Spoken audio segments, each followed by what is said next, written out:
Hey, Wetside Garden here. Hope your week is going well. If you have March sown kale looking vibrant and ready in your beds, this is for you. We're about to transition from late spring comfort straight into some serious early summer heat, and how you handle your greens right now will determine whether they stay sweet or turn completely woody.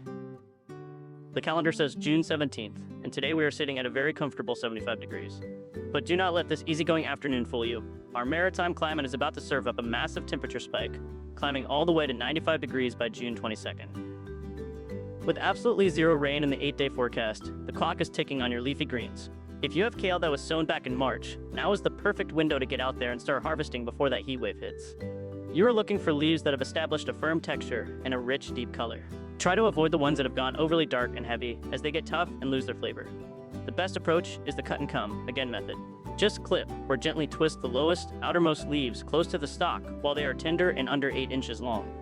The big rule of thumb here is to always leave that terminal bud intact at the very top center of the plant.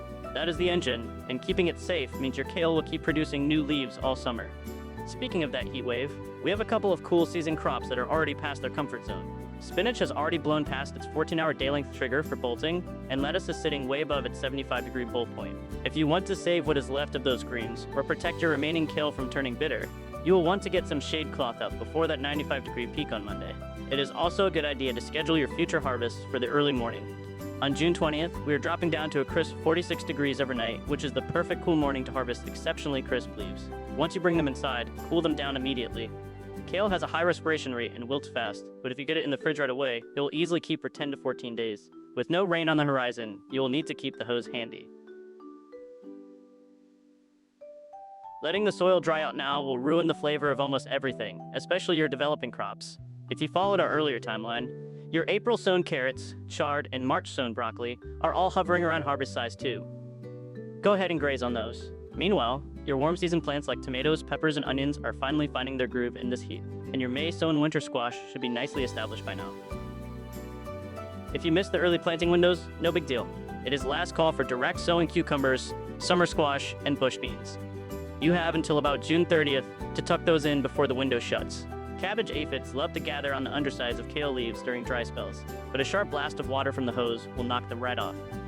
You might also notice tiny shot holes from flea beetles. Draping a lightweight row cover over your brassicas after you harvest is an easy, chemical-free way to keep them at bay. Once your current kale plants eventually tire out later this summer, just pull them up entirely to discourage soil pests, and remember to rotate your cole crops to a new spot next year. We will talk about sowing the next round of winter kale when we get closer to July. Managing the transition into our first major summer heat spike can feel a bit fast, but taking care of your greens this week keeps the harvest going. Thanks for watching. This channel is a continuous learning process, and what we talk about next is shaped by your questions. Let me know in the comments how your cool season crops are holding up against this heat. The garden changes quickly on the wet side this time of year, so consider subscribing so you do not miss our next weekly update.